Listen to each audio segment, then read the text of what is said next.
Michaela, Yes, sir. I've been feeling a weird feeling as if there's a movie rolling over in its grave, Yeah. banging on the coffin. Did you hear it? Was it Yeah, like, I heard. Yeah, they're like, oh, this is dangerously close to baby talk. I just, we were so close to doing baby talking. I was doing a muffled voice from a casket / coffin. That's what I tried to do too, but then my voice just started going into baby territory. Because you'd be scared in the coffin. You'd be like, yeah. Yes, exactly. Right? Oh, I want to do it. You want to be like, hey, let me out, everybody. Yeah. You know? Yeah, exactly. You don't want to threaten anyone, you know, because maybe if they think a baby's in there, they'll like dig up the coffin. But if it's just an adult, no one's going to do shit. Yeah, exactly. That's a lot of weight. 50% chance you're an asshole who deserves to be like someone put you in there on purpose. Yeah.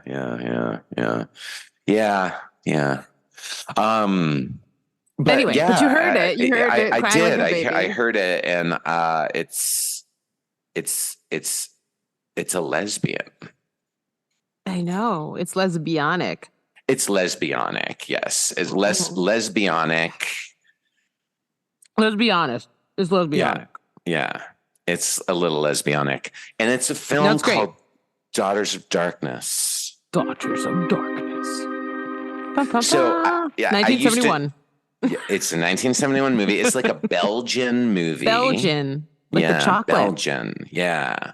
And it takes place, is Austin in Belgium? I never looked it up. The seaside. It's in Belgium. They talk about I actually Bruges, wrote down. So, yeah. I said, they check in Ostend. Am I supposed to know where this is? And then I put quote unquote in the winter, huh? And it's like, okay. Yeah, I don't know. Is that weird? And then once they said Bruges, I was like, we're in Belgium. Yeah. So thank God for that context clue. For God's sakes. Yeah, I had no idea. It could have been Soviet Russia. It fucking went over Soviet line. I have no idea. It looked terrible. It looked so depressing. I was like, this could be anywhere. Post 2000, World War II.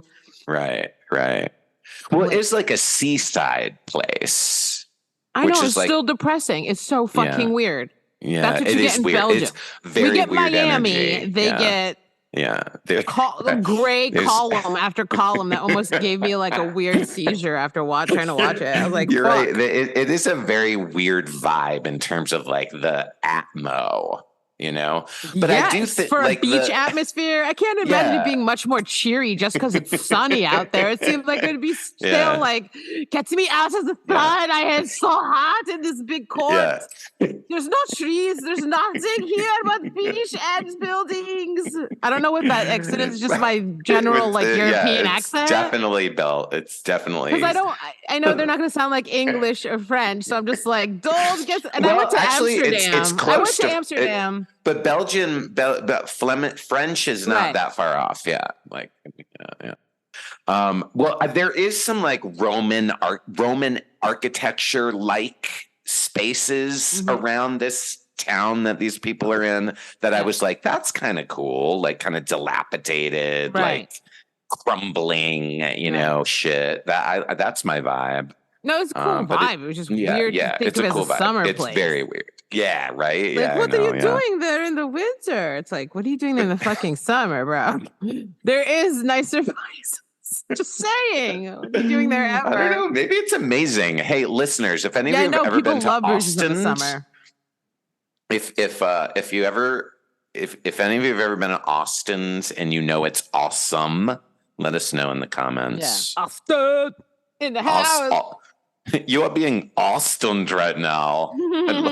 You're so cool. Okay, so anyway, let's start it out. I like to soft pedal usually, but we've gotten into the habit now of me just asking you straight off what you thought. So I'm very curious. It's a 70s movie. So I was watching it being like, I don't know about this, Micaela. I don't know if this is going to work for Micaela. It worked for me. I liked it. I think I would resurrect it because of the style. Yeah. And how weird and still and like awkward it is. And then no, for real. And like it's totally lesbianic. So that's fun. Yeah. Yeah. But I did write down I actually started writing down what does it say? 70s moment, like that 70s moment. Like here it is. Yeah. And it's when like this isn't ruining anyone, because it never will. Yeah. These moments never will ruin any part of the plot. This has nothing to do with anything. She's like Valerie, the wife, is sitting in bed and she's going, "Cut me," and cutting open 2 different rolls over and over again, which is just odd. I don't know how many rolls you need for breakfast, but she's sitting breakfast in bed for her husband. Oh, yeah. Oh, right. Yeah.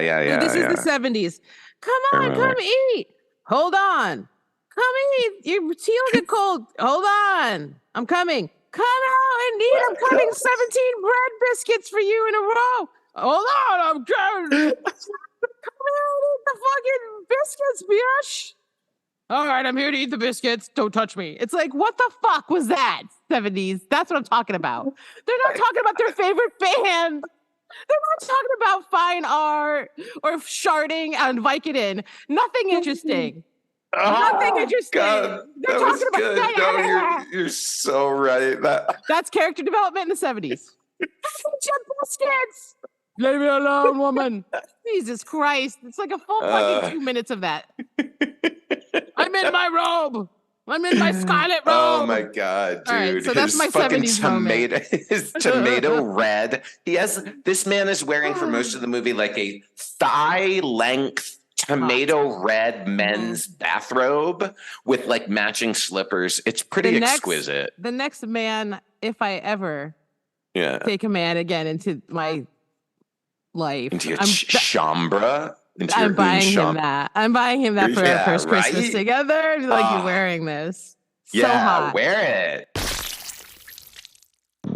In a world where orcas hate boats. What the hell? Our rudder is gone and we're being rammed. It's the orcas. In the same world where boats are sentient. Wait, they're being attacked by boats. From the makers of Demon Squeaker and the original Blood Voyage come the next chapter in terror. Blood Voyage 2, Fear Willie. Sentience has spread from that sleepy harbor town to the open ocean, and the yachts have become a hive mind out to kill. But they didn't count on the whales fighting back. They are destroying me. Attack them. The orcas were no match for the ships. Outnumbered, they search for the one man that has taken down a man-eating boat, Mr. Captain. Mr. Captain, you have to help them before it's too late. I'll help the orcas, but I'm gonna need 24 lifeguards, a black and white scuba suit, and the orca from Free Willy. Sir, that animal died years ago in captivity. Then God help us all. Starring, once again, Stormy Timeshare as Mr. Captain, Chumley Bubbleguts as the orca translator, Boat as Boat, and introducing Tangy Blowhole as the orca queen. You're up, everyone. We're swimming with the fishes. I don't think that's what you want to say right now. We've got you surrounded and grounded, boats. Give up. I see we meet again, Mr. Captain. You can't keep a good man down. You can if you've got an anchor. Help me, Willie. No other human orca team up against boats you've seen will probably compare. This late summer, don't miss Blood Voyage 2, Fear Willie. Rated PG-13 because we couldn't afford the extra fuck. Yeah. Yeah, it's so the clothes in this movie are unreal. I did write that down. Like her white coat with like the fur-lined huge white. Oh my God, Was it it's the fashion? So dope. Red dress with the red, everything red, and then he has a red leather jacket with his sunglasses. Yeah, he looks. He's not a fetching man, but in that outfit, if you hide most of his face and put him in leather with the sunglasses, yes.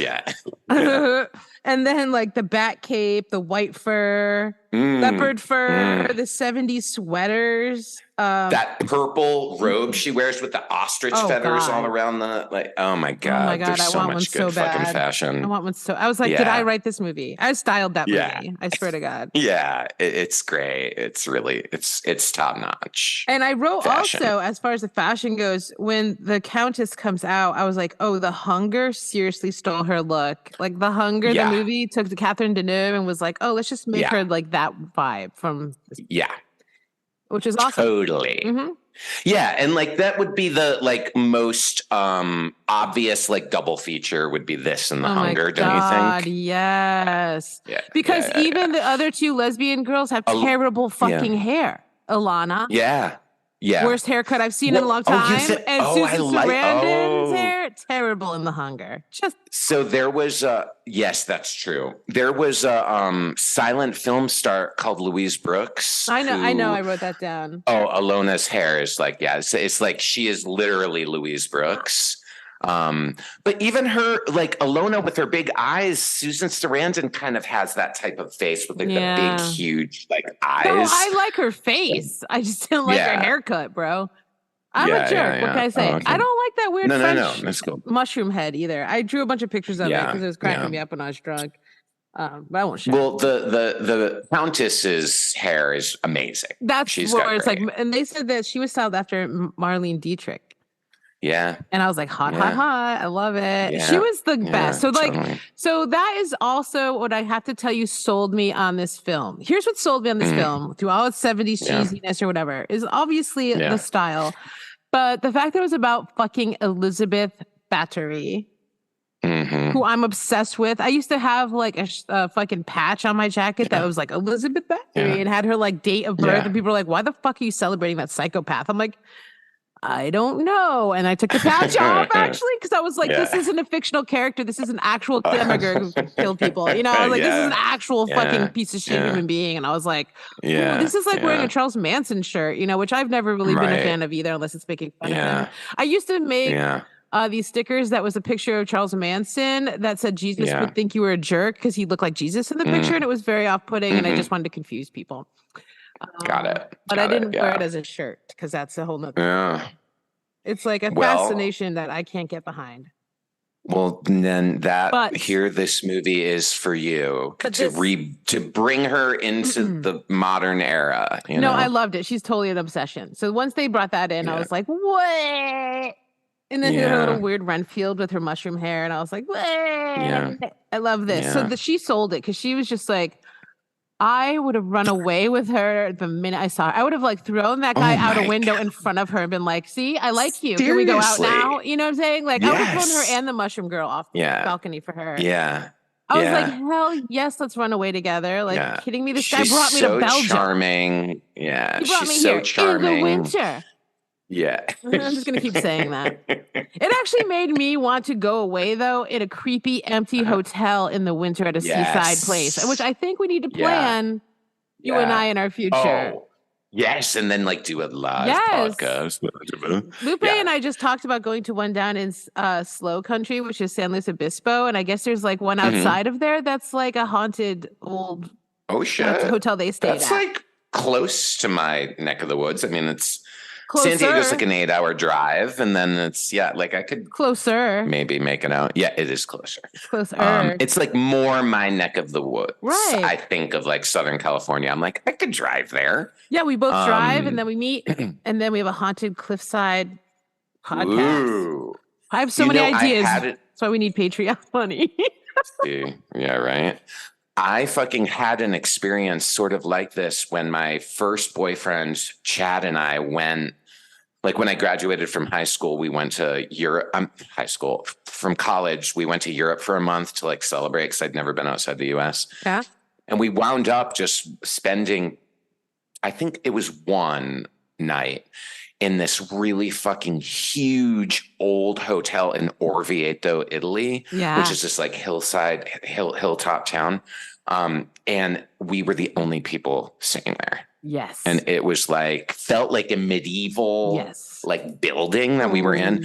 And I remember being in bed at night and like all the weird noises coming from everywhere and I was like, Chad, I've never been happier in my life than I am right now to be the only two fucking Americans staying in this creepy ass Italian fucking hotel. Yes. Yeah. See, that sounds life goals. Yeah, that sounds amazing. That sounds amazing. It was so good. It was so good. I love that. It was great. I want to do that. So this movie always reminds me of that night in Orvieto. Because I'm like, oh yeah, like deserted, no one else is around. You got the whole place to yourself. It's a weird vibe. It's really weird. I was once on a train across the country on Thanksgiving. And the day before, it's really crowded because everyone's traveling. But the actual day of, nobody's on the train anymore but me. And I don't give a fuck about Thanksgiving. So I literally would walk through 5 train cars, Amtrak train cars, and not see anybody.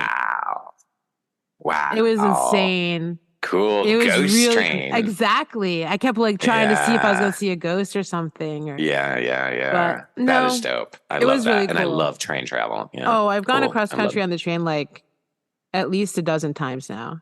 Probably 10 or at least 10 times. I just did it. I just did it this last year. You did? I went back and forth. Yeah, because I hate flying a lot. And I love trains, so it's just a no-brainer. And so when I came out to California to find this apartment, I took the train all the way across country, and then I took the train all the way home. It was dope.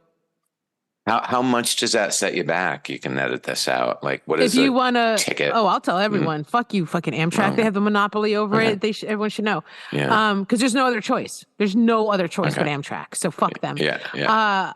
I actually got a voucher because it's pretty unpleasant a lot of times. It is not the best, right? But you have to be ready and if you prepare. But it'll set you back $350 if you want to sit in the most uncomfortable chair to sleep in ever, or take the chance that it might not be crowded and stretch out between 2 really uncomfortable chairs. For $350, it'll take you cross country. But that's 3.5 days, 4 days sometimes. So just be prepared to have some of the worst sleep of your life. Unless you can sleep anywhere or you're skinny and you're fine. But if you're kind of fat, it's kind of hard. But for $1,000, you can get a car all to yourself. You get a whole bed. You get privacy. You get a door that locks. You have a shower. You get 3 meals a day included and drinks. So on the way there, and alcoholic drinks. No, you get one You get one alcoholic drink with dinner, and then you get free anything else drinks like soda pop or juice or whatever. Okay, got it. But you can also just order hella drinks to your room too. You can get wasted. They don't care. Trust me. Yeah. And then, you have a bed and stuff. And that was pretty comfy. I would do that again. And so when I went on the way there, I went the $350 way, and it was a fucking nightmare. And I was like, I cannot do this on the way home. It was too much. And they ran out of food. Oh, they did. It was hard to eat healthy. And I'm just a fucking hippie. And so I was mad there wasn't anything to eat. And then they ran out of hot vegan food. Or vegetarian. I'm not even vegan, but they ran out of hot vegetarian food. So it was only hot dogs and hamburgers to eat. And I was kind of infuriated. And I feel like that's cool. I can be kind of mad about that because the dining cart was also closed to people who didn't have a fucking car. So I, as a person just sitting in a seat, had to eat snacks, and all they had was meat because I was used to going to the dining car. It just changed because they don't have enough staff. So I just want everyone to know. If you take Amtrak, they don't have enough people, and if you did used to be able to eat in the dining cart 3 meals a day, no matter where your ticket was, but now you have to have that $1,000 ticket. So that's fucking bullshit. It is, and I wrote them an angry letter, and I got a $100 voucher. Oh, fuck. Yeah, okay. I always tell corporations when I'm mad, they give you a little something. But anyway, I do travel with them a lot, but it's just damn dudes. Back to vampires. But you can also have sex with people if you get the train cart, which I have. Ooh, yay! I love that. Which I didn't in mine, although I tried. Yeah. To no success, but you're I've got a car. I have to fuck someone on this train. Yeah, so who's it gonna be? But it was ugh. Yeah, slim pickings. Really, and then I did get to have sex in someone else's car. They had the car and they came pick me up. And I went and had sex with them for a few days in their car. And that was fun. That was really fun. Yeah. Oh, you were train lovers. Don't ever say no to train sex, people. Yeah. Yeah. All right, okay, getting back to vampires. But speaking of train sex, though, because this whole movie starts with awkward European porn. And I want to say that this... Yeah, they're fucking right from jump. And I want to say that this sets the theme that reoccurs in this film, that Europeans are awkward as fuck. Yeah. Yeah. Yeah. Yeah. Yeah. Even everything when they're fucking, they do. Yeah, they're fucking violent. They fuck all like weird and awkward and violent. They die when there's like a death scene. Most awkward fucking death scene I've ever seen in my life. The two major death scenes in this movie are some of the most craziest, like awkward, like choreography. They don't make any sense. But that's what I like about it. It's like heightened reality. There's no way the laws of physics do not operate in this way, and the movie knows that. I know. So it's like, you know what? The fucking bowl is going to split in half, and then one side will perfectly slice one wrist, and then the other side will perfectly slice the other wrist. It's like, it's just so exquisite, isn't it? No, it was hella awkward. Very bougie. It was so, it's so bougie, but yeah, it's ridiculous. You know what's elegant? It would have been if she just took her martini glass and like slit his throat with it or something. Like bit it and then slit his throat with a broken martini glass. Yeah. Which is how I would like to kill someone someday if I had to defend myself. Just kidding. Although that sounds pretty good. Way to kill someone. Right? It's a dope way to kill someone. But like these sequences. And kill you? Nah. Yeah. These sequences almost feel like bad stop motion animation. Oh my God, yeah. Like, of course they do. Yes. Right? Yeah, yeah. Which I like really liked that. And the awkward car accident. Yeah. Well, and when Alona dies and she's like, and her pinwheeling arms are like, that's what I'm talking about. 50. That was actually the death I'm talking about. Thought you meant the car. Then she grabs a straight razor and goes, and she's grabbing it and screaming. A straight razor. I'm going to fall. She doesn't do what every other human being would ever do. Yeah, which is drop the razor you're holding that's cutting your hand. She holds on to it to make sure it's cutting real good and then falls on it backwards. There's a complicated choreography that involves him. It's almost like the razor goes from her hand into his hand, and then but anyway, she stakes herself on a straight razor. He rams her in the stomach. It was so weird. It was very weird. So they do everything awkward is what this is about, is that people from Europe are awkward. And I accept that. It's a good movie in that sense. So then we find that there's like this couple, Valerie and Stefan, and he's some aristocratic Brit who also never explained weird family. That is one of my favorite things about this movie. Okay, so let me tell the listeners because it's too delicious. So in the very first 10 minutes of the movie, Valerie is bothering Stefan. They've just gotten married. They're on their like honeymoon. And she's like, are you going to call your mother and tell her that we got married? Like, are you going to tell her that we're going to show up? Because they're like allegedly heading towards his like ancestral home. And she's like, I really want you to call your mom. And she like actually at one point forces him to call in front of her anyway.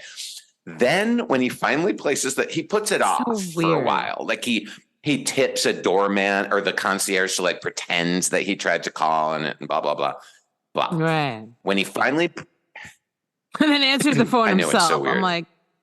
Then about 25 minutes into the movie, he finally places the call. And his mother is like a drag queen. Like an actual man in like foppish... Yes. Yes. And he asks for his mother. And the mother like is like, what would mother think? Like is referring to themselves as mother. Like, so obviously Stefan's like a kept boy of this like fairy man, right? So, right. He's not an actual aristocrat. I think he's trade. I think he's like, he's a boy. Wait, then why would he be bringing her? But why would he be bringing her home then? I think that's... I think maybe, because this is what I thought maybe he was trying to make a joke about, especially British aristocrats being just fucking weird. And maybe because, and like, again, like a lot of men will be like, ha ha ha, like whatever. It's funny to be a drag queen or whatever. So I think they're just sort of making fun of like the aristocrats and then being like, your dad is so gay, you call him mom. And he's like, yeah, what would your It's like, I think it's in the family. Like after meeting a lot of old money people, especially in fucking New England, I have to say they're I've found them have super incestuous overtones a lot of times, or like at least, what do they call that? Like emotional incest, right? Where they're not playing the correct roles in the family. And I don't mean correct by a drag queen. I mean correct, like you're treating your daughter like a husband, or you're treating your son like a husband, or you're treating your daughter like a wife or whatever. So, and stuff like that, or your sister like a wife or whatever. Yeah. So flowers in the attic shit is what I think. I think that actually that was his family. That I think he was eventually going to have to break it to whomever he ended up with.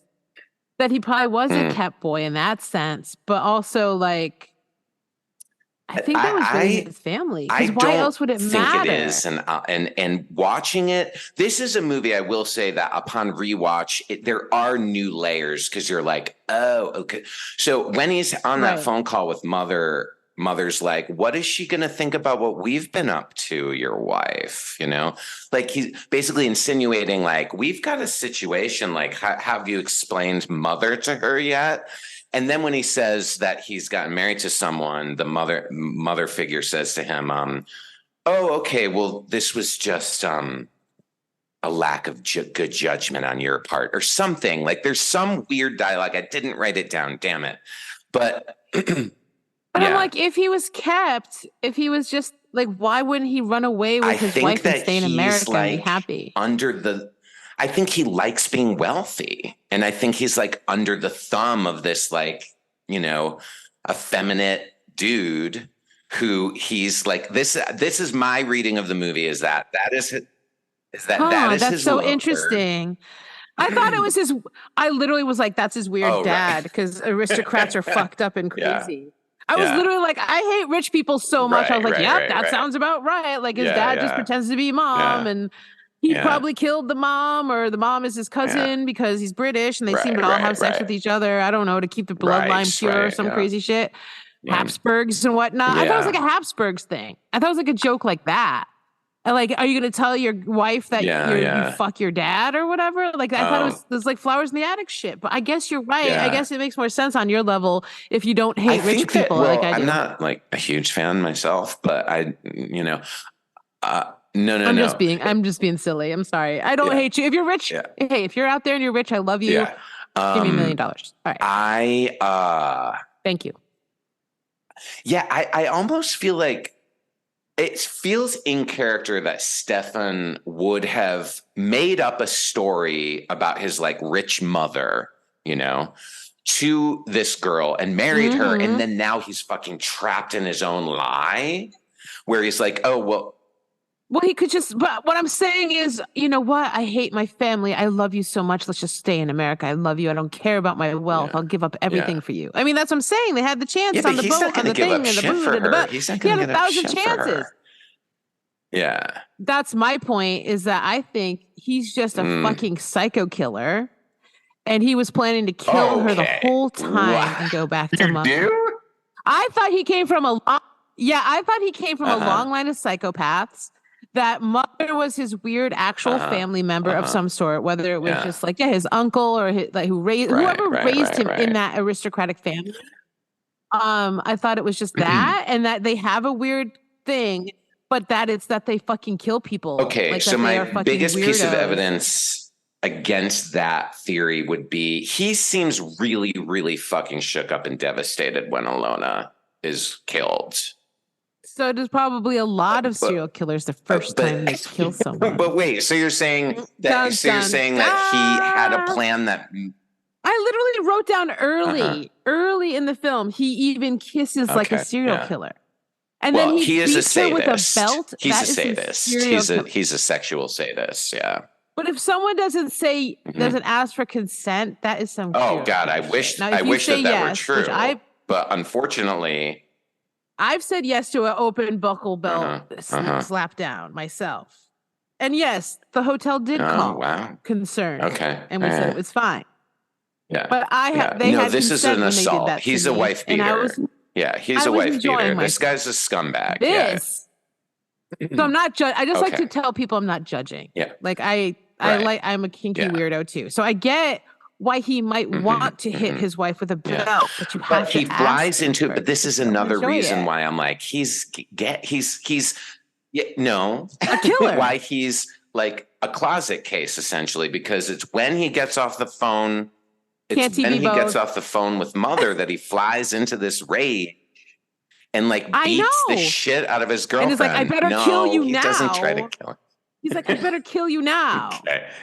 I just want the listeners to know that this is very much a Micaela's conspiracy corner. It's so funny. Welcome to Conspiracy Corner.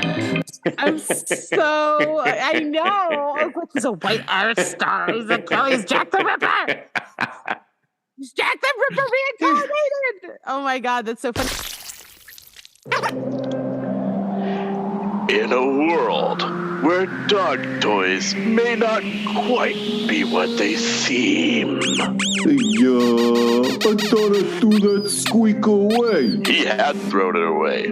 But if he had thought that would stop it, he thought doggone wrong. WTF? There's no squeaker in this toy. From the makers of Real Big Snake and Blood Voyage comes Terror's new plaything, Demon Squeaker. I swear, I have thrown away every toy in the house. All we give him is bones. We still hear the squeak. That sounds fucking annoying, isn't it? It was annoying. This nonstop honking is driving me bonkers. We need help, but who? Only one man could help them. Father Dr. Doolittle, K9 Exorcist. So you're a priest and a vet? That's right. You can call me Father Doctor. What do you think it is, Father Doctor? It's not in the toys or even the house. It's in the dog. He's been possessed by an evil squeak toy bent out driving you all mad. Oh, well, we'll just put him down then, right? Honey? I want a divorce. But first, a dog exorcism. Man's Best Friend's Exorcism starts this summer on Butt Clicks. No animals were harmed in the making of Demon Squeaker. In fact, we couldn't even find a real dog, so it's mostly stock footage of a stuffed animal we got online.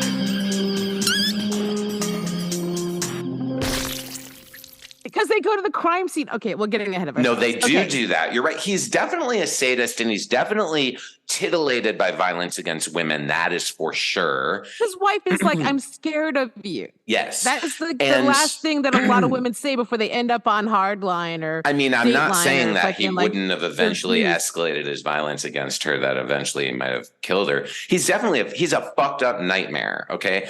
But remember this scene? But remember, no, I mean like intentionally, you know? Like that Alona death. But that's the thing.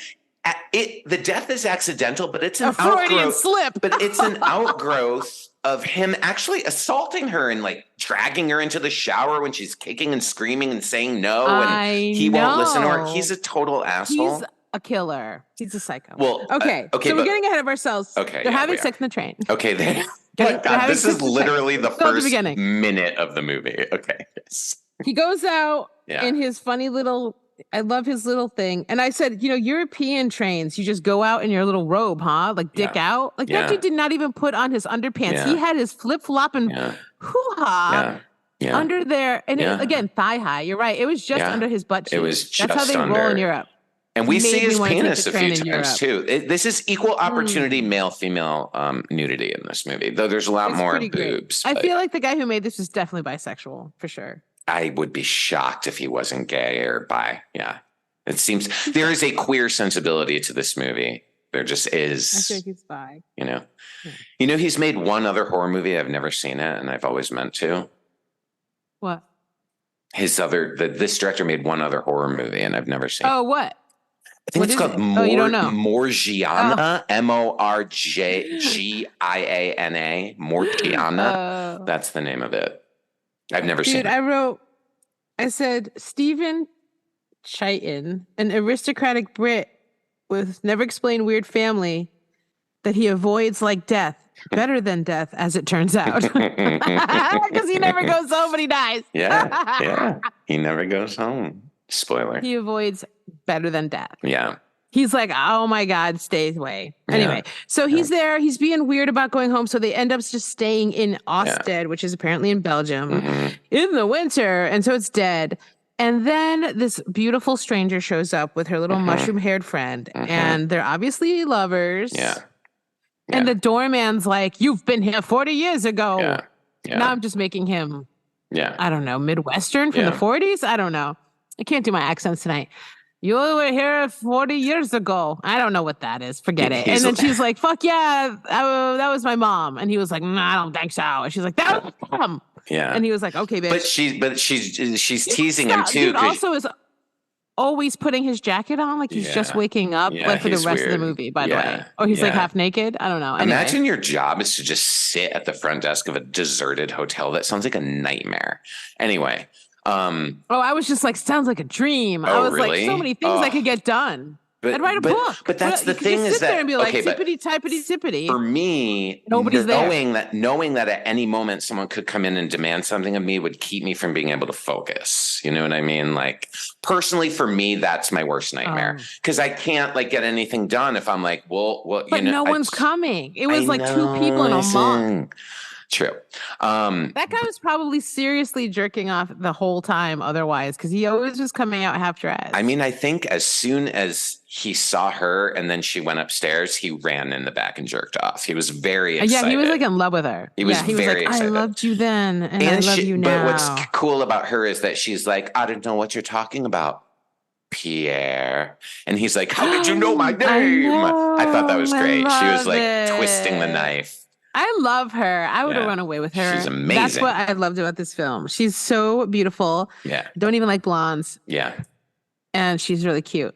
Yeah. And like so elegant. Yeah. But she's also starts being hella pushy, and then I don't know if I'd like her. See, it's like, she gets kind of stalkery, kind of rapey. I don't know. I actually have thoughts about this. Yeah. I think, she's kind of she's kind of like an abuser. Like she's really fucking. She is 100% an abuser, stalker, piece of shit, crazy person. But that's what vampires are. Yeah. True. They're monsters. They made her a monster because Elizabeth Bathory was a monster. Yeah. Like she was a terrible person. Yeah. And in fact, in an interview. Oh, okay. In an interview with the director, he said that because that Elizabeth Bathory was a demagogue. Am I saying that right? Demagogue. I always think it's demagogue, but that sounds cooler, so I think it's wrong. Yeah. So he dressed her as a demagogue and a Nazi in the white, black, and red, and that's why he stuck to those colors. Yeah. And then some critics said if Fassbinder made a vampire movie, it would be this. Yeah. And I was like, that's so funny. It's so true. It's so true. I was like, oh my God, I had to, I don't know who, someone O'Neill said that, but I was like, oh my God, that's a great quote. But anyway, so she is a terrible person. Yeah, she is. And I like the film doesn't shy away from that. They're not, because there's a scene. Okay, so then there's a scene soon after where she wants to the vampire woman wants to sort of get into her, the threesome or whatever and integrate into their life. And then she starts talking to them and having a weird green drink, as an accessory, which I love. Doesn't even drink it. I can't begin to stress to the listener how unnaturally green this drink is. It is no natural color green. No. It's like creme de menthe. Yeah. Mixed with absinthe, mixed with just milk looks or something. Disgusting. Yeah. Okay. It looks like a matcha latte. Yeah. Well, okay. Well, yeah. I guess that's less disgusting, but you're right. But we know it's not. But it's like in a martini. Yeah, it's like in a martini glass. Creme de and menthe. you're like, why? Ew. It's definitely creme de menthe. Imagine just drinking creme de menthe like that. Ew. Do people do that? Never. Is that a thing people I do? hope not. Well, I don't think so. I think that vampires just use it as something to hold. Yeah. Because she was unnerving. Because Ilona dumps it out for her, when they're not looking. Yeah, because she can't drink anything except blood. Okay. Yeah, which, you could just put that in a cup and just say it's Rhine, but whatever. Are you about to talk about her getting it on with Stefan about like driving? Well, yeah. Yeah. This is my favorite scene. I was like, okay, so like they're trying to just hang out, but then the vampire lady starts being all weird about Elizabeth Bathory. Yeah. And he's like, I know about that because I'm a serial killer and I study other serial killers. Yeah, well. No matter what Sean says. He actually says that in the film. It's weird. And then yeah, okay, true. Sean from the future. Yeah. And then no, I don't know. But so he's getting all horned out about it. Yeah. And I'm like, oh my God, is there a female word for cuckold, or is it just cuckold no matter what kind of genitals you have? Because that's what was happening there. She was like, watch me seduce your man and touch his nips. Yeah. And I was like, whoa, bitch, I would have been slapping the shit out. No, I'm just kidding. I would have started masturbating. But I'm not every girlfriend. But if I was a normal girl, I think who most just got girls married, would have been really I fucking would pissed. Slap the shit out of her. But what's great about the scene is that, they are basically, her and him are going back and forth describing shit that Countess Bathory did to her victims. And they're like, she used to cut their nipples off with the silver scissors. Yes. And shove a hot poker down her throat.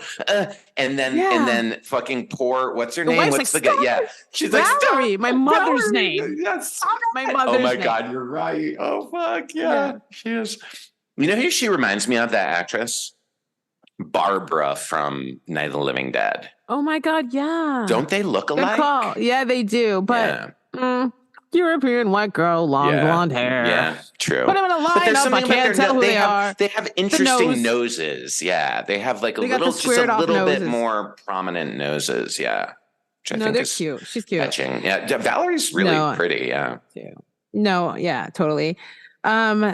They're all pretty. It's just that one girl has the mushroom haircut that I just would be like, girl, I love you, but we're cutting your hair.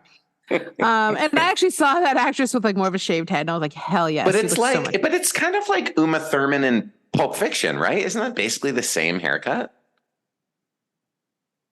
No. It's not? Okay. We're moving on. Let's just move on before I get angry about haircuts. Okay. I'm just kidding. I'm not angry. So, but what was I saying? Oh, so she starts like, and I was like, the creepy Elizabeth Bathory cuckolds the wife. Yeah. Because she loves her. Like that was my notes. Like you like her, so you're gonna touch your husband. Yeah. But then I was like, oh, I guess you're trying to show that he's gross. Yeah. And like, look at what he's titillated by. Definitely. But then it's like, so are you? Like, that's the thing. Yeah. That's the thing. But then they're the same. You have a type, huh? I'm like this, but I won't beat you with a belt. Right, I'll just bite your neck and suck your blood. It's like, okay, I don't know what's worse. Yeah. I don't know. I'd rather have you bite my neck and suck my blood than beat me like he beat her with that belt. That was horrible. Oh my God. But can I just say, I want to be clear, like something I wanted to mention is that, like, what? Sorry. I was doing this when he said that. I was like, oh. Like per our past, like what I just said, I was like, it was pretty hot for me. I don't know. It was all right, Oh, okay. Well, I liked it. Well, I was like, and it was like fun. Then they called and was like, is everyone okay in that room? And I was like, oh yeah. Yeah. But like depicting violence against women on screen is always really dicey. And obviously horror movies do it a lot. Horror movies do it a lot, which is something that I'm always struggling with as someone who loves the genre so much. But I thought the director's choice of the way he shot that belt sequence was really cool. It was blurred through the window. Yeah, I did too. I like that too. You don't see it. And that's why I can appreciate it, because it does happen. But it doesn't fetishize it for us. Like, we know it happens. Also, worse happens to him. And that's all I ask. If you're going to show these things, show it happen to men too. Right. Yeah. Or whoever. Yeah. Can I just take a moment? No. I'm going to have to do this. I'll do this at the end, because I actually wrote an Elizabeth Bathory's guide to catching a girlfriend in 10 easy steps. So we'll go through that at the end. Just remind me. I cannot wait. It's just the next part of my note. It's so funny. Great. Okay. So then he goes into a rage after being horned out by the old vampire. And he's like, oh no, I'm Yeah, see, is it because he's gay? He just got horned out with that old lady. He's bisexual. He's bi. He's bi. Stop putting him into the gray or the black and the white area where he's gray. Yeah. He's a queer. Gray area motherfucker. He's queer in some way. Because first of all, that woman has BDE. Mm-hmm. Oh God, yes. Yeah. So he's like, rub my nips, do anything you want to me. And then Valerie's very like fucking feisty, like, so he's like very much the type, of guy. Yeah. Who also likes guys. No, he definitely likes women. A lot of guys who like me also like men. I'll just say that. Yeah. They like them feisty. They like them strong-willed. Right, Valerie's not someone to just take it. Like she leaves immediately after. Yeah, she does. She leaves immediately after that. She knows better to fight back because we all know what happens. That's how you actually get killed. Yeah. You give in, you do the thing, but then you fucking leave. And then we have our crazy stalker nightmare monster stop her at the train. Yeah. And we're referring to the vampire, by the way. Yeah, not the dude. The vampire. But the Countess. The Countess shows vampire. up and like basically stops her, glamours her off of the train and forces her to go back to the hotel. It's really fucked up. It's really disturbing, right? I hate it. I hate it so much. That's the part that I hated. And then I was like, maybe I don't want to be your girlfriend. Yeah. Because I don't understand it. She should have been like, Valerie, I'm going to glamour you. You meet me in Paris. Yeah. You know what I'm saying? Right. But, or whatever. But like, why would you be like, go back to him? Like, she seemed like she's almost talking him into it, but then not talking. It's like, I don't know what her that, again, very 70s. I was like, can we just stop with this conversation? Just get to the fucking killing. Yeah. So they talk a bunch of bullshit for like fucking 10 minutes in a bunch of nice looking places. Yeah. Which is very European 70s fucking movie. Yeah. Let's go to these beautiful places and have boring conversations. So Micaela just fast forwards it and it's like, it's like, you're not going to leave him. We all know what's going to happen. Yeah. So they have stupid conversations and then they go back because she's like, let me show you what your man is. Because I've sent my girlfriend to fuck him. Yeah. It's like this goddamn 70s shit. Yeah. Like, okay, I knew it was kind of loosey-goosey with the free love stuff, but come on, what's going on here? Yeah. It's very, everyone's fluid. I'm just kidding. I love it. But anyway, she's like, I'm going to set this all up and I'm going to like, I'm a girl's girl. I'm going to like set up my girlfriend to fuck your boyfriend and show you your boyfriend's fucked up or husband or whatever. Yeah. And she does. Yeah. And she does. I think they have sex. She leans backwards all the way. I'm like, just going to be like, can we pause for a minute to talk about the mechanics of them fucking? Because it is like, the scene in Wild at Heart when Sailor and Lula are in bed and their like legs are wrapped around each other and they're smoking in bed. It's like she's straddling him, but then she lays all the way back. So like, there's no way that his penis could be inside of her vagina. Right? You would, as a guy, I do have a dick and like you bend your dick that way and that fucking shit hurts, It's just very strange. What is she doing? It's so weird. I almost thought she was penetrating him for a minute. That's because he starts really going, and I'm like, what's happening right now? Because there's no way he can be inside her. So is she inside him? Like, what's happening? Is she just like stroking his dick? Like, what? It's so weird. I don't really know either. Because I know you can lean back pretty far. But they are like flat on their backs. I don't know why that would be great. Yeah, they're flat on their backs. Like, so I'll say this. Unless it hurts real bad. And he likes it. And the guy loves it. Yeah, because again, seasoned whore here. I literally had a guy on a Tinder date be like, chew my dick like bubble gum. Ooh. And I was like, no way. And he was like, bite it so hard you think you're going to like bite through it. And I was like, no, come on. And then I did. I know what that feels like. And I chewed his dick like bubblegum and dude, he loved it. He loved it. Did you draw blood? Did you draw blood? No, I'm a professional. Okay. No, I was kidding. I'm good at it. I was like, I could figure this out, Yeah. But my teeth felt like they were almost meeting. I got to tell you. No. Isn't that crazy? I don't. Through the spongy part. This is just difficult for me to hear. So I'm just saying. I'm sorry. Yeah, I'm sorry. Okay. My sex life disgusts you. I'm not. Sorry. I'm thinking about my own little penis. I got to tell you guys, I was kind of having being chewed on. That's what I'm thinking. It was about. kind of a great time, though. Okay, good. I'm glad if he had fun and you had fun. Like, I'm glad for you. I was like, this is crazy. I was just like, this is so nuts. I'll probably never get this chance again. I hope I never get this chance again because I'll probably be trying to get away from someone. But I'm just saying, this guy was so into pain that he had me do things with things. And when I was a dominatrix, like people had me do things to their penis that I just don't understand why. I did draw blood. I did. I used to whip off little clothespins off of people's wieners till they bled. And they're actually the testicles bled. It wasn't usually the wiener. And they'd be like, oh, red. And I'd be like, sorry. They're like, it's okay. But they'd like it. They'd be like fully erect, but their like balls would be bleeding. And so I just thought for a minute, maybe he was that kind of sadist who wanted to be hurt too. And his dick was breaking. And she was like, I'm going to break your dick. Yeah, maybe. I'm going to break your dick off. Maybe. Thank you for all of the vivid evidence. I'll probably take a lot of that out, but I'm just saying, people like their dicks hurt. Yeah, I found that out. Yeah, I found that out. Do you? Okay, let's move on.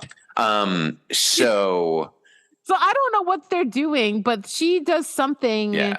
Oh, wait. You know what? She could have been giving him anal. Yeah, maybe.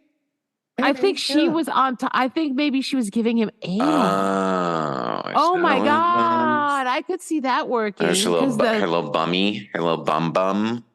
She's so little. He could have been like, and that's why he was like, oh my God. Right. Because guys really lose their shit. I mean, straight guys, or whatever. Yeah. I don't know about you guys, but like straight guys lose their mind when you give them anal. Yeah. It's like it's like baby Jesus came to visit them on Christmas. Yeah. It's weird. Does looking at whole naked turkeys in your fridge freak you out? Yes. Kinda. You become unable to look at the gaping crotch cavity in your chicken for dinner? A little bit. It's kind of vaginal, I have to say. Does the exposed pale bumped skin make you feel like a serial killer? Absolutely. Totes. My goats. Well, we have the solution. Being a vegetarian? What? No. Poultry pants. Oh, that's right. Of course. Tiny pants for your whole bird dilemma. Tiny pants for your bird dilemma? I mean... That's right. Just fit the stretchy, food-safe, edible fabric over the thighs and legs of your bird. We use our patented hot pants, made of non-dairy cheese. May contain dairy. To remove the awkward fridge and oven. Okay. What about shirts, you ask? No, I wasn't thinking shirts. That's right. We have them, too. Stay decent this Thanksgiving. We put the hot in hot pants. Did you dress this turkey? Yeah, and I stuffed it, too. Zing! Poultry pants is not responsible for you becoming more attracted to clothed poultry and awakening inside of yourself that you hate. Pants may increase blood pressure and desire in people prone to nugget allergies and feather aversions. Do not use if currently lactating or possessed. Buy your poultry pants today! Stop looking at the chicken pussy. For me, for my community, it's like, literally the name of the game. It's just the name of the game, I know. Well, I mean, I've met some front of the house gays. So but that is just good for them. But I tell you, I want to know what's really thrilling. What's really thrilling is someone who's like, no, I'm a top. And then you get them to let you fuck them. That's probably the closest. I think that's how every single partner I've ever had feels about me. Really? Yeah. Yes. Yeah. Yes. Actually, yes. Because what's more powerful than topping this bitch? Yeah. Very difficult. Yeah. Some have tried, many have failed.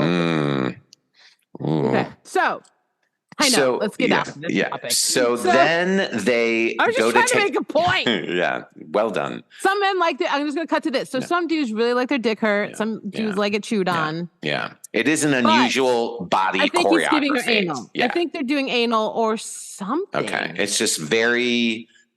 She leans all the way back. His feet are at her head. Yes. And her feet are at his. What do they do? That's some... You know what? I bet there's some Kama Sutra shit, and we just sound like dumbass, bad whores right now. Well, you call yourself a fucking slut. Yeah, I don't know. Bitch. You don't even know the fucking the three-thronged butterfly.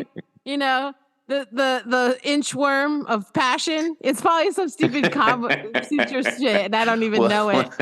I gotta call my sometimes boyfriend, figure this one out. Ooh, I'm gonna try it. We respect the Kama Sutra here on Bleed With Me. It's not dumb. It's great. Okay. Did I say dumb? Yeah, you said dumb. When I say dumb, I just mean like, so dumb. I don't know. I think dumb and stupid aren't really insults. Yeah, the Kama Sutra might have that position in it. I bet it does. We're just ignorant. It definitely does. I mean, I don't know. I'm Googling it later. Oh, okay, yeah. Google it later and text me a photo if you find one. So that's just implying that maybe Ilana's been around for a long time and she's just like a fucking sexual expert. And he's like, what the fuck? This shouldn't even make sense. Because I could see that happening.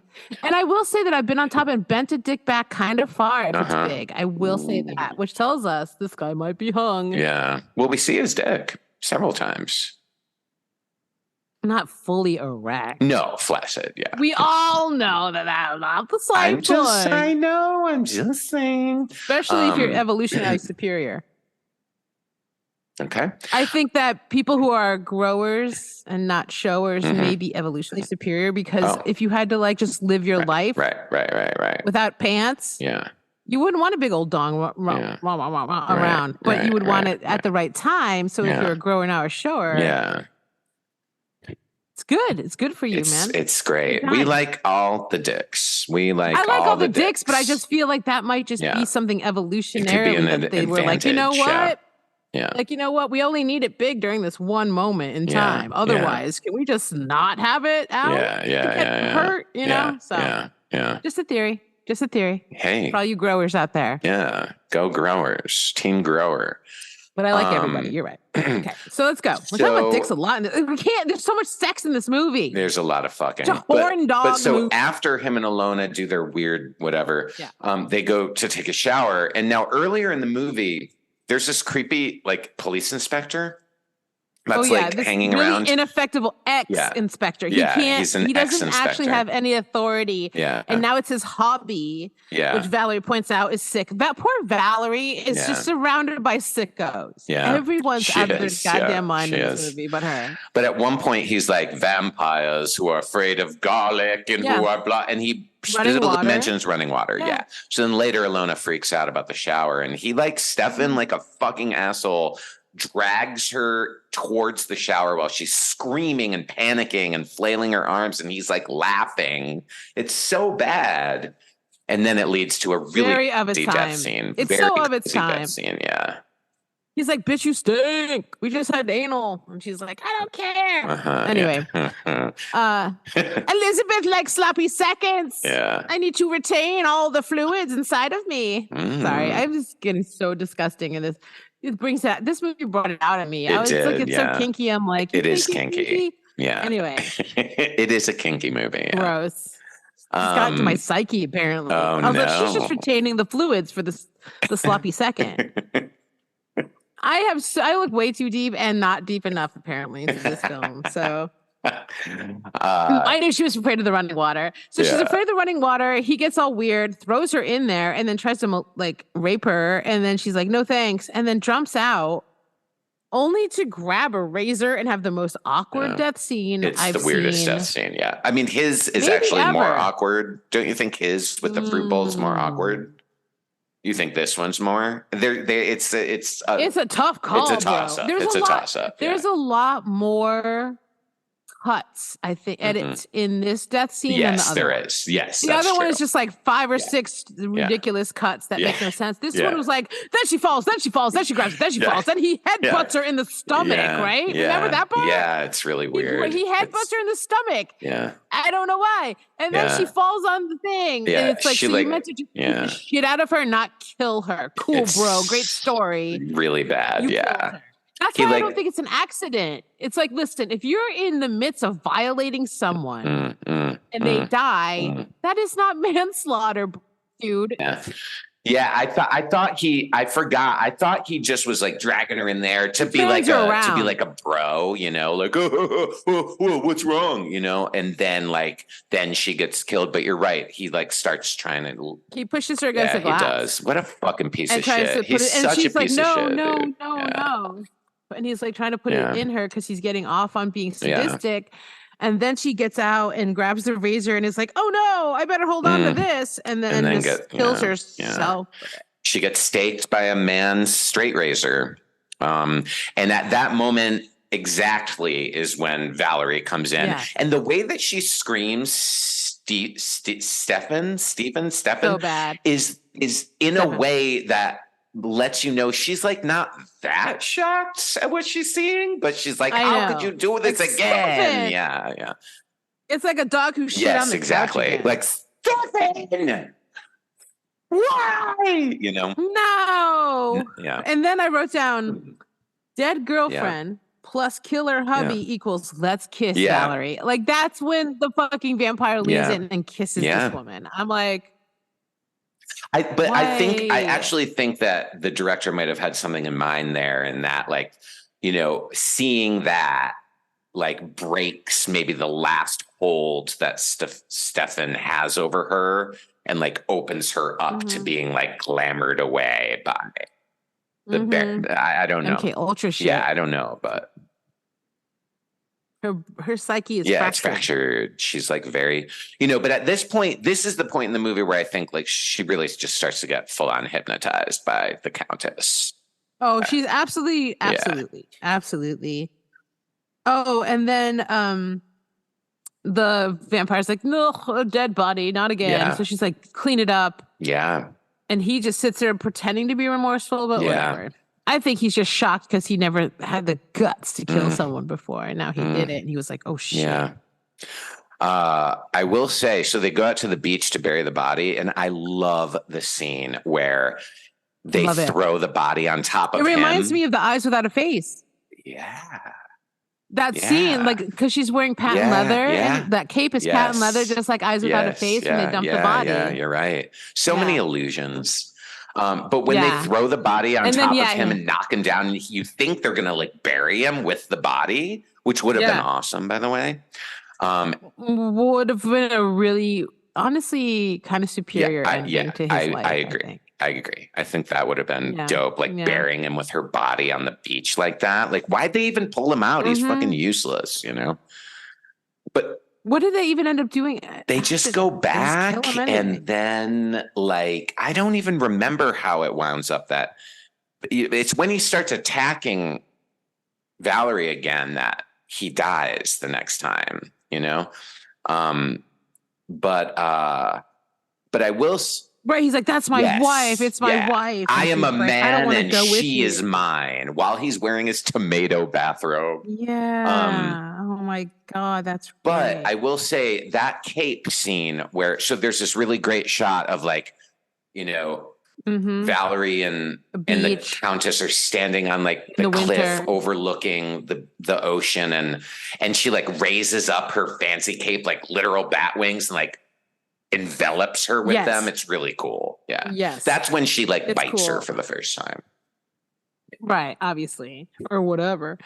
And then it's just done. It's like, okay. And she's under spell, which brings me to Elizabeth Bathory's guide to getting a girlfriend in 10 easy steps. Yeah. Ready? Because now we're at that point. Step 1, creep her the fuck out. 2, dirty talk with her husband until she leaves. She'll love it. You guys, she'll love it. Step 3, stop her from leaving the toxic husband after he beats you. Just be like, no, don't do it. 4, kiss her hand. Weird move. Weird move. And she leaves a cool, trust me, she leaves cool like lipstick marks on her hand too. Yeah. Yeah. Kiss her hand with lipstick. You're right. I'll write that in. 5, stalk again. Number 6, take her to see her husband and kill your girlfriend. Let him kill your girlfriend to get the new girlfriend. So that 6th one is way harder than to spy, you know. Step 7, hide the body. Okay. Step 8, wrap her in cape. I actually was part of that's why I brought it up. Step 9, kill her husband. Step 10, you're done. That's it. That's all you needed to do. Eat her pussy. She's like, Elizabeth, I'm standing at that one spot where that other girl stood when you wanted to eat her pussy. And it's like, okay, hey. Is there something about door frames that's a code for lesbian sex? I think. Well, the movie won't show it'll show us straight people fucking, but not lesbians actually fucking. And back in the 40s, like that's how they would like signal that characters had sex. Like a door would shut or the camera would pan away, and the wind would. Yeah, but so I do think like the movie's not going to show us any actual lesbian fornication. So. Boo! Yeah, it's always shutting the door and keeping us out of the room when like women are getting it on, which like actually is a knock against this being like a good lesbian vampire movie. Men don't know how it happens. Yeah. Men can't even fathom. Right. They're like, well, definitely not Harry Kumel, who's the director of this movie. You know how I know that? Because when a man can't get an erection, sex is somehow over now. And I'm like, that doesn't seem to happen when I'm with a woman, because guess what? She never gets an erection. She doesn't have a penis. Sex isn't over. What's happening? You don't need to have an erection for me to have an orgasm. I don't understand so I think men are like, wait, without a boner, I don't understand how girls get don't they have orgasms for my boner? And it's like, absolutely not. Almost never. I think it's like documented that like lesbians have the best sex lives, right? Like that's just the way it is, right? I mean, how could because my friends, whose name I'm not going to say because I don't want to put her out on Front Street, but the things she tells me about her and her lover, I'm like, really? For 2 hours? Wait, and then again 5 minutes later for another 2 hours? Blah, blah, blah. Yeah. I'm like, wow, like you really know how to party. Damn. Well, just women can physically party harder than men sexually. We can have like 6 orgasms in a row, or like just keep having them. I'm so fucking jealous, dude. I'm so jealous. Yeah, you should be. We're just like balloons that overinflate and pop. Well, I feel like you don't have to be, and I've met men that aren't, and when they don't have the energy to get an erection, they do take care of it like a lesbian. Right. Yeah, so I think y'all just lazy. Or you're just gay. Yeah, but you're not having mutual orgasms together the way that like, lesbians could, or like women together could. That's not necessarily true. I mean, I don't know. You could get some enjoyment out of it at least. Okay. I mean, that's like saying girls never enjoy giving blowjobs. No. Okay, I'm thinking very specifically about the stories that my friend tells me. That's what I'm thinking about. No, I'm just saying like sex is all these things. It's a million things. Of like, course it is. I can't have sex. No. I'm not that guy. What about last Saturday when I just sucked your dick? I'm not that guy. I'm not that guy. But when I'm jealous of my friend's stories, it's because they're like getting off together for like fucking 2 hours. Oh, that doesn't happen with men. And it's unfortunate, though. Aren't there like tantric dudes who train themselves to not ejaculate, and then they can have like spiritual orgasms? Okay. So they buried Alona.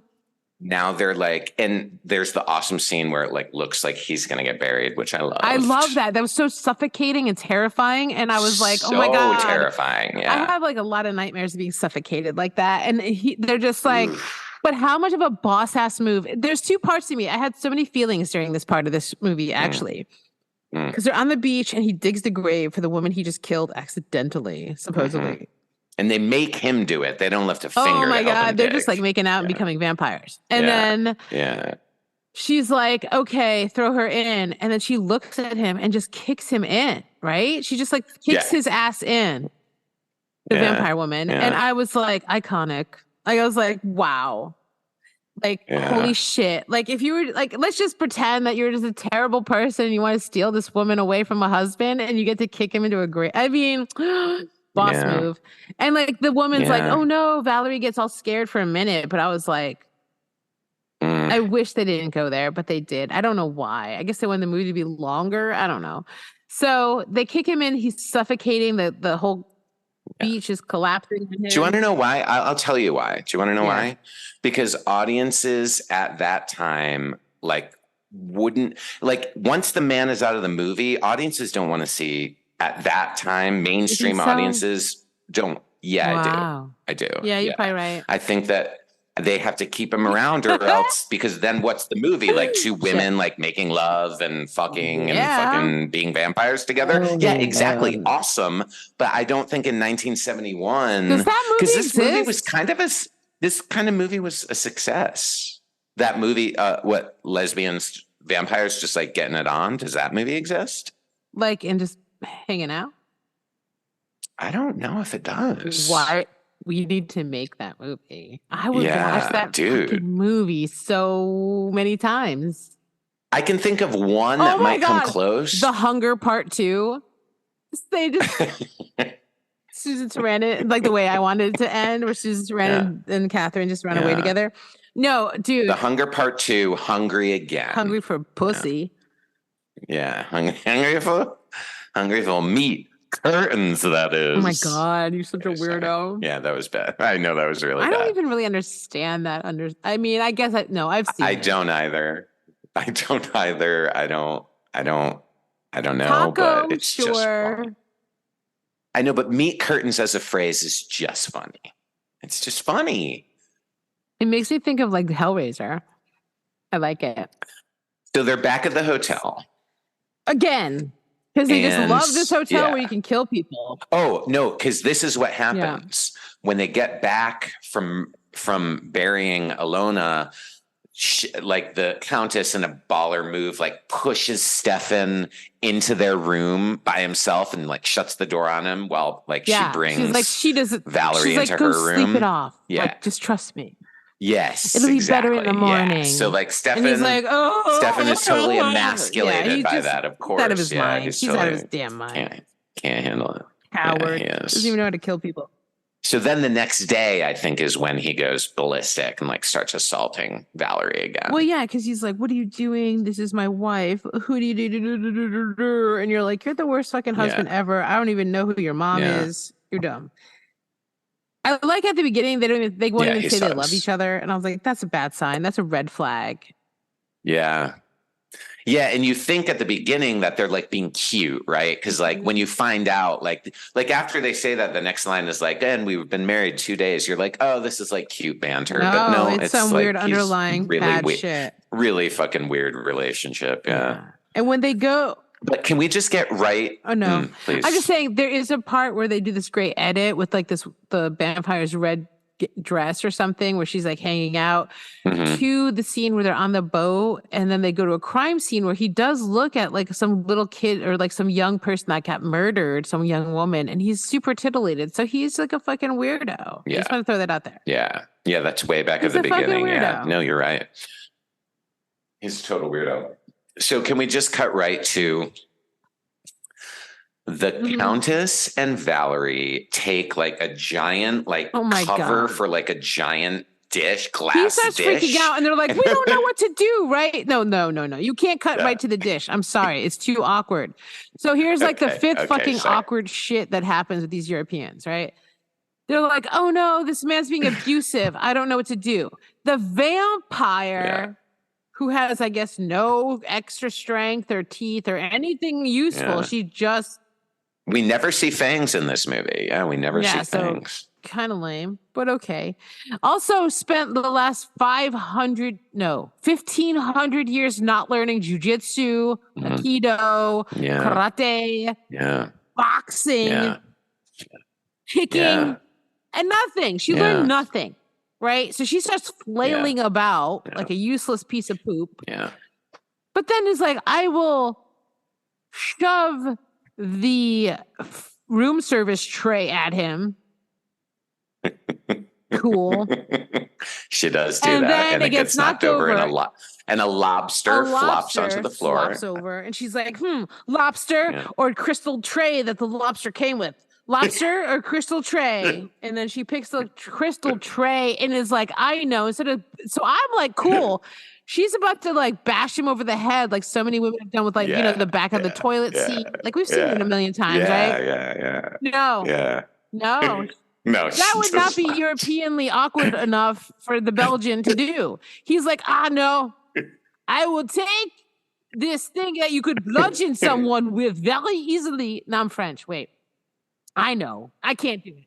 Well, I mean, it's close to I will take this thing that I know you could bludgeon someone with is very heavy glass, and I will say, suffocate him instead. That'll work. And then 2 women try to suffocate a grown-ass man with a crystal dish that obviously will never work. Science alert. Yeah. Can I be blunt letters for a minute? So Science alert. You can't suffocate someone with an open container. Yeah. Okay. Yeah. So he's obviously breathing. And then Yeah, he's breathing. What happens?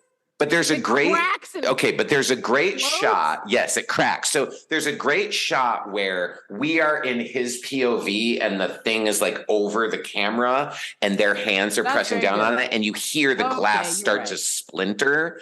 That part's really cool. And then it splinters and then it claymation. Yeah. Because at that point you're like, awesome, this guy's gonna get his eyes gouged out. He's gonna get his face split in two.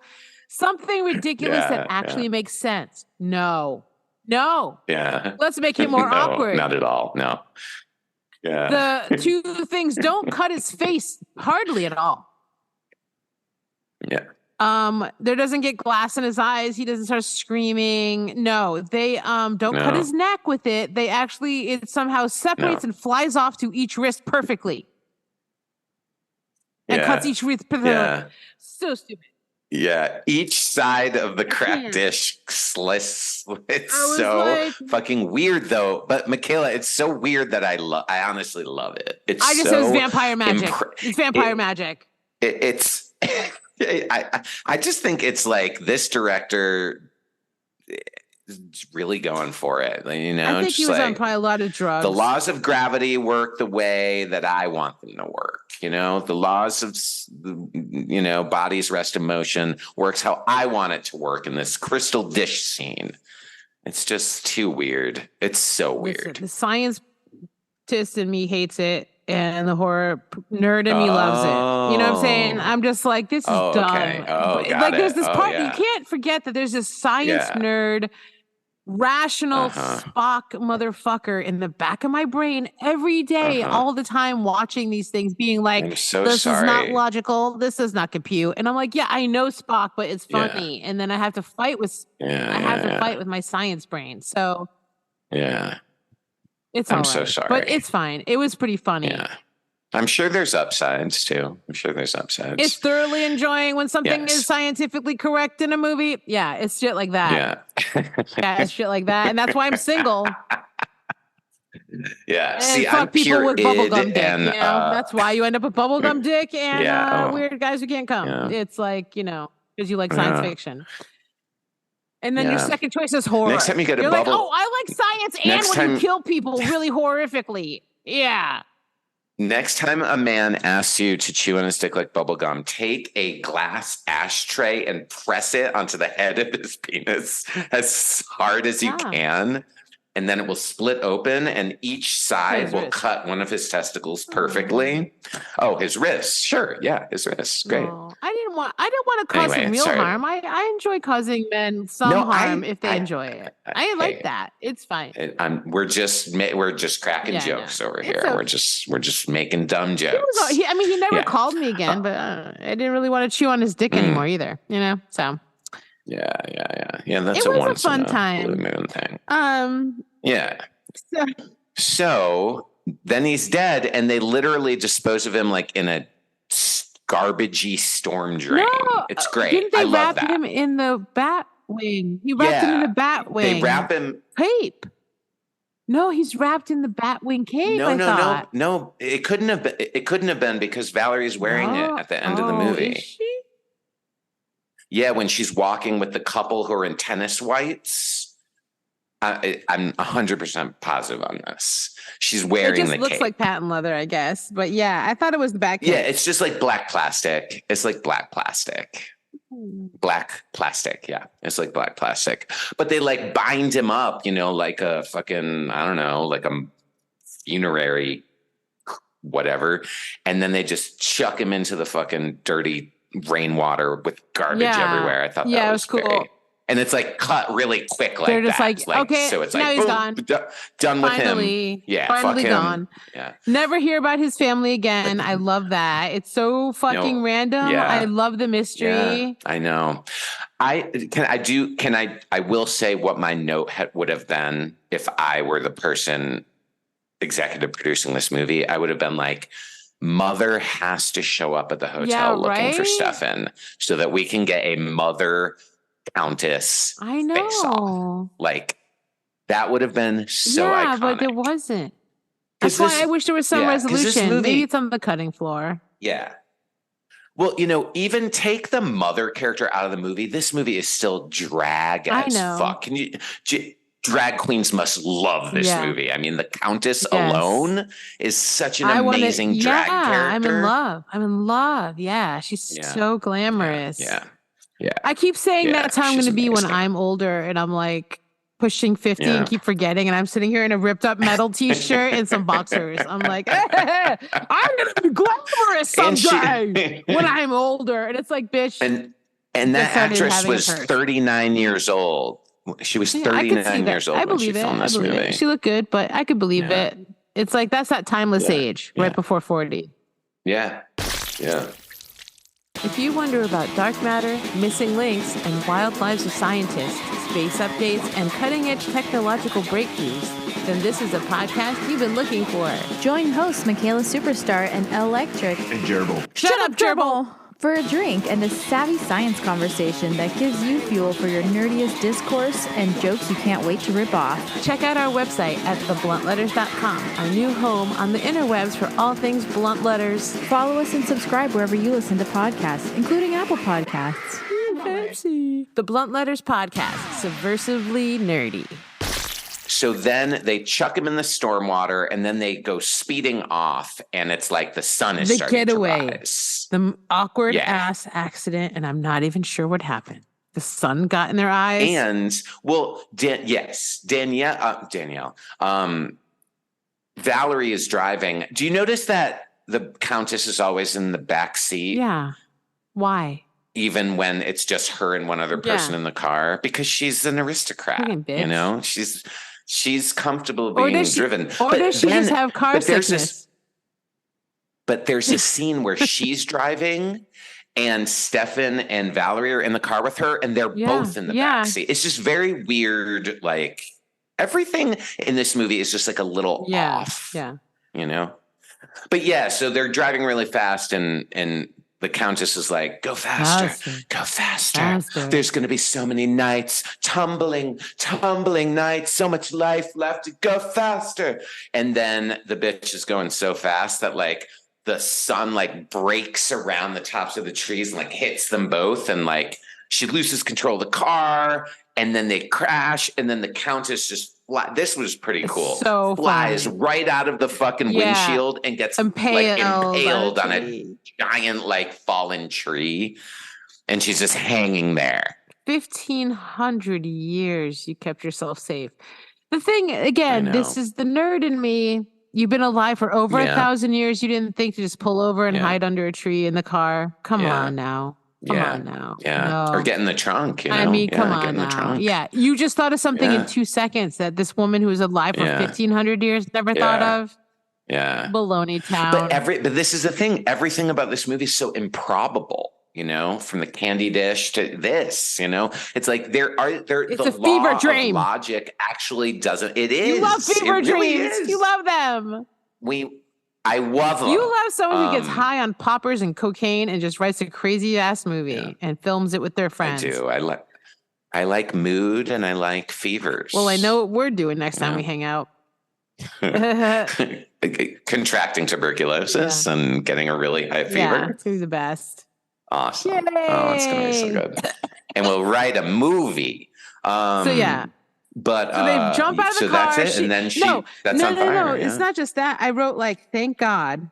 Where's my drunk? I was pretty drunk when I watched this movie. I fucking loved it, by the way. Awkward accident. Everything about it. Because they're like, cut to this, cut to you, cut to you screaming, cut to you screaming, cut to you screaming, cut to you screaming, cut to you screaming, cut to you. Like, listen.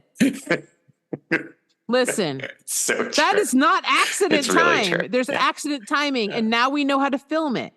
Right? Yeah. It's overdone even, where you're just talking to your friend in your car, and out of the side of the view, you see it coming, and now it hits you, right? But that's realistic. Yeah. What's not realistic is this. Oh no! and then the fucking driver puts their hands up in front of her face for literally 35 seconds. Okay.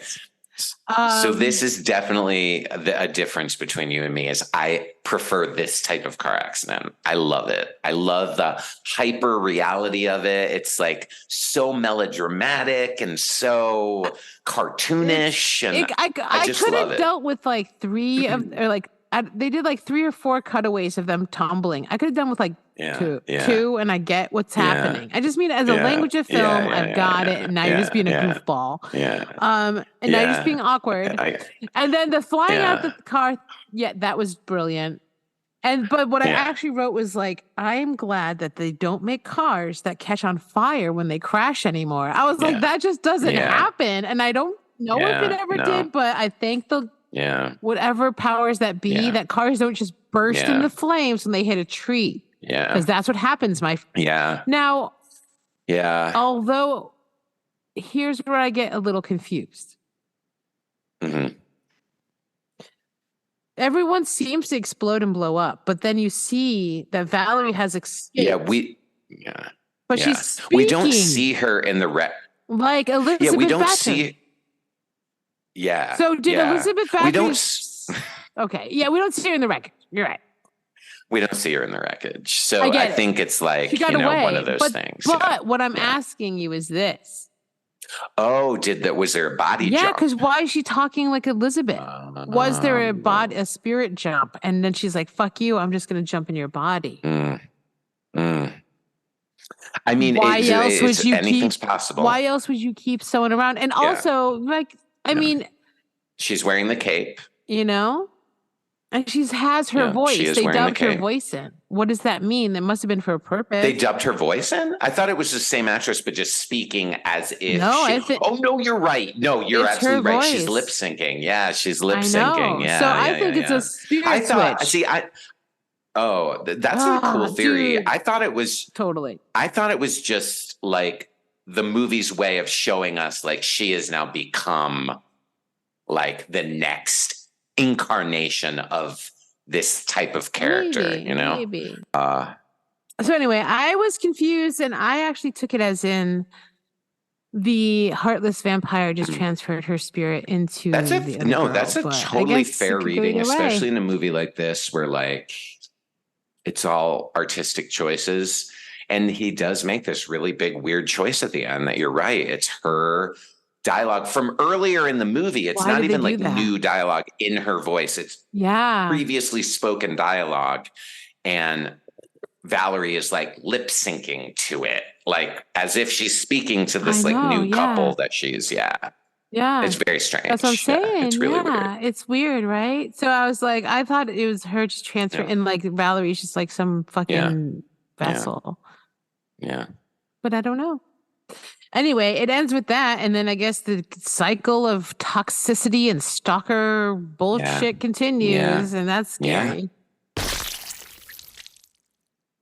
Yeah, it's really good. So anyway, I would definitely resurrect it. I fucking think it's great. Yeah. Definitely would show it at like a fucking night where you show a bunch of lesbianic, fun horror thriller stuff. Like I would love to, because I want to do movie nights. It's one of those things, like, because Weasel Walter talked about Cathode Cinema, who I totally pimp all the time. I fucking love them as a project. I used to do movie nights at the local anarchist bookstore info shop, and it was so fun, and I would love to host some more movie nights somewhere, and I would group this together. I would absolutely resurrect this and have a Daughters of Darkness, the Hunger. And even Bound, I would throw in as a thriller on top because I just fucking love that movie so much. And it's just like that same vibe of like women coming together and being like, Yeah. Wouldn't that be a fun night? Because it's like, Bound's just kind of more fun. It's not so heavy and gross. Yeah. And in fact, a lot more sex. The Hunger and this movie are both so languid that like that energy, I think 2 movies in a row would almost be too much. Yeah, spice it up. Like you want to switch it up. Yeah, like you got to switch and gears for me, and switch you cannot tones, have a queer movie night without Jennifer Tilly Without Bound. Yeah, just her in general. She's so cool. Again, if you watch the new Chucky show, especially, it's super like queer, like pro-queer, pro like gender fucking fluidity, non-binary, all the things, and like I think it's fucking dope.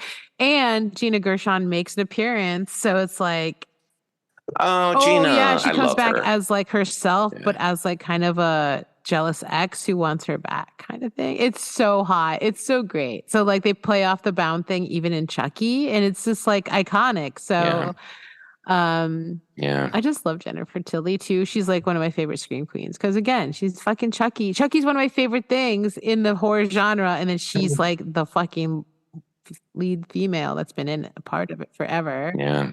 And she never gave up on it. She's in the show. Like, I just love her for that. She's a million, like, she is so rich. Like, not even just from her movies, but from playing poker. She's like a multi-millionaire.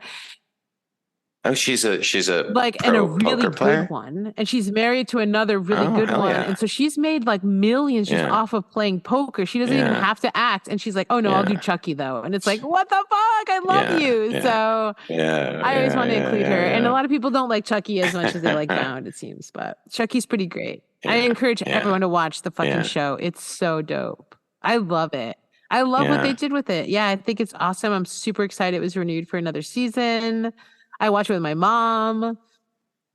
And what network does that air on? Sci-Fi and USA. Oh, cool. But again, it's so old now. Like you can watch the first couple seasons probably anywhere, especially if you have a Fire Stick and you can just download it for free.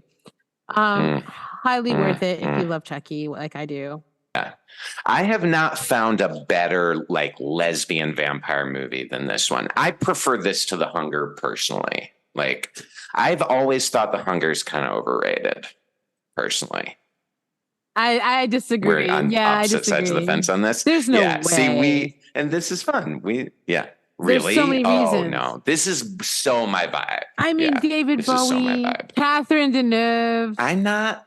Susan Sarandon, like, and they actually show the sex scene as a young, like, queero girl who wants to see that. It's so beautiful. I thought that lesbian sex was going to be so beautiful. I was like, oh my God, guys are so gross, but women are like,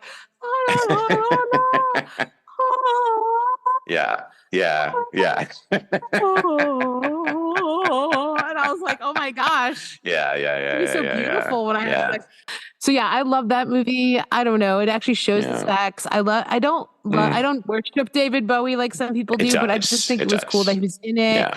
I love it. Yeah. Susan Sarandon as a scientist is just like must be one of my kinks somewhere in my brain. Like really? Got it. She's amazing. I love her. I love her. And so, so I think that's my jam. And then they're playing, like I grew up playing violin and viola, and like the little girl who plays viola gets killed, and they're playing, like, again, I love classical music. So the soundtrack has like some of my favorite pieces by Brahms and shit in it. And I'm like, oh, they're playing Brahms and they kill her. It's like, what the fuck? It's just so many things for me. It's really pretentious. Bauhaus is in it.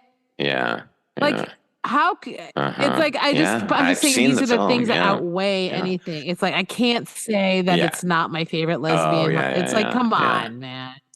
There's just too much. I've never really thought it was that good of a movie. I gotta be honest with you. I know.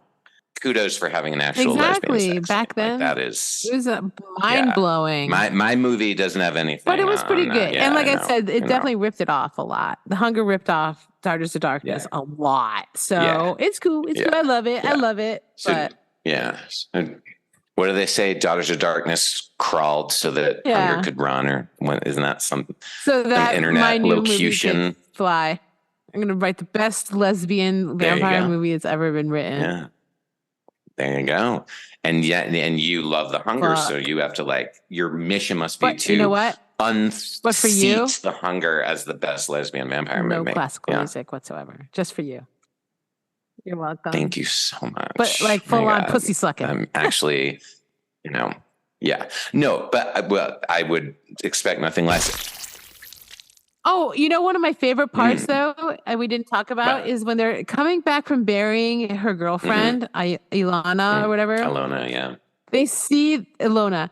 They see the fucking ex-cop on a bicycle, and she straight up knocks him off, and he doesn't die. He just awkwardly falls off his bicycle, and I was like, "Holy shit! Did they actually get that actor? Like, it was what the fuck? Who did? It didn't look like a stunt guy." That poor man, like, literally slid off. He hurt his dick. You know, he hurt his dick so hard. And that's she just was like, he didn't kill him so though. great. Like, they didn't show him. He just fell off his bike, all crazy, awkward. And I was like, this movie's nuts. And that was probably my favorite part. It was great. I laughed for like 10 minutes. I was so like, good. this is ACAB. It was I was really, like, this movie's ACAB. It was really good. Yeah, and earlier in the movie, she's like, get the fuck out of my way. I don't have time for you. Yeah, she's very because he's not a real cop. Yeah, she's very well, he's not a cop. He's a retired cop who has nothing better to do than follow a vampire around instead of be like, let me be your... I guess he's like the Van Helsing figure, but not really, but sort of. And then he's like, I've got a bicycle. I'm going to follow your fancy car around like you idiot. And then how is he ahead of her? I don't know. It was so dumb. Yeah, it was super, super ridiculous. But anyway... We will resurrect this film. Yay. I'd love to tell people about. Yeah, we get some winners. Yeah. I'm almost getting nervous that the next one will be something I hate, but I'm hoping not. I hope it just keeps on this streak for the end for all time. Now I need to know. Hold on. I just looked. So now the last time that we were talking about programming, you said, this is spooky season for me. September means the start of spooky season. So bring it. Yes. So I chose something that I think has just palpable Halloween vibes. Okay, great. Because it starts now. I'm already eating candy corn. So I don't know what you'll think of it, but I think it's a really good movie, and I think it's at least worth discussing. Okay. And what is it? You want me to tell you? Oh, you can tell. You can tell me. Yeah. It's called A Dark Song. Oh, right. Dude, I literally just watched a TikTok of so I follow a lot of TikToks because I am in my heart of hearts a young person forever. I'm never going to be old. I'm going to try as hard as I can. Okay, cool. I fucking love TikTok. Yeah. When I finally gave in, I was like, this shit's the best. It is really fun. It's dope. And so I get a lot of stuff in my feed about horror and horror movies and new horror and other fucking people blogging about horror. Yeah. And someone just talked about that movie and was like, it's one of the most fucked up movies I've ever seen. It's so fucked up. It's so sad. And I was like, ooh. And I literally put it on my list. Girl. It's on my list, dude. Yes. So it was already prepared to be in the rotation, in my eyeballs, and then you were just like, "All right, get to it, bitch, get to it." And I'm like, "Oh shit!" Well, I was thinking about. So yeah, I'm excited. Like it's a spooky season movie, if nothing else, And I don't want to say anything else, but I know there's going to be things in it that even if you don't like the movie, you're like, I liked this and I liked this. Like I know there'll be things you like about it. I saw clips and I was very excited. I'll say that. Can't wait. Awesome. All right. Well, I'm so happy this was a success again. Yeah, I know. Listen, next week when we bring you Jesus Christ. The Cramps. I can't wait. We're going to talk about music. Yeah, my very good friend Kristen Phibbs is coming on. Oh, yeah. Mm-hmm. We're going to have a guest talk about music with us. I'm so excited because it's not all about movies here. We're going to be talking about other stuff. So yeah, I love the Cramps, and they're super spooky. Again, if there's anything that gets me in the mood for spooky season, it's shit like the Cramps. Like they're definitely on every Halloween mix I've ever made ever. Yeah. So we'll be talking vibe. about that. Oh my gosh. And like they just reference so many other films, so it's like you'll still get you'll get a letterbox because I've already started making it. So sweet. Yeah. I mean, a lot of it's obvious, but it's just fun. And thanks for listening, you guys. Please follow us on all the things: Instagram, YouTube, www.thebluntletters.com will get you to all the pages, all of it. And follow us on Letterboxd. We now have a Letterboxd account. That's right. I forget you can follow people. Letterboxd. Yep. Yeah, go and follow us because we're always, especially Sean is always making new lists of stuff for us to watch or just to start to research. And you guys can look at all of those for free. Yeah. Go check it out. And then every episode we post up all the things that we talked about. So and Letterboxd is dope because it'll give you all the links and the easiest way to watch stuff. Yeah. I go there first now. Yeah. So it's great. We're also, if you're in the Bay Area in October, we're totally doing a live show. So I know some of your listeners are in California. Please come out. We really need your support. Like, I don't know, man. Like, we want to be able to bring this to you live, and we won't be able to do it if you guys don't come out. So October 14th, Sean's going to be in town. We're going to try to get Gerbil. You're going to meet Lupe, everybody. Yeah. We're all going to be there. You can meet and greet, buy fart stickers, become a fucking Patreon, t-shirt. I'll fart on you. If you want me to fart on you, I'll do it. Fuck. Eat so many beans before this event. Yeah. Oh, I do. And I do. It's going to be so fun anyway. It's going to be a lot of stuff. And so, follow us, listen, keep in touch with us. Please answer the polls. I'll do another one. I do them every time. Interact with us. Send us a DM. Tell us what you want us to talk about. Tell us if you want to be a guest. Yeah. Listen, 100%. You can even send an email to www. I'm just kidding. What is it? The blunt letters. Oh, no, I have a bleed with me. Just send me an email. bleedwithme at gmail. That's wonderful. All it is. Bleedwithme at gmail. Come on. Love it. Tell me what you Send need. Send it. Yeah. Send it. I think that's it. I think we covered everything. That's everything. You are Patreon. Okay, give us money. Anyway, thanks for listening, you guys, and we will see you next week. And of course, as always, stay bloody.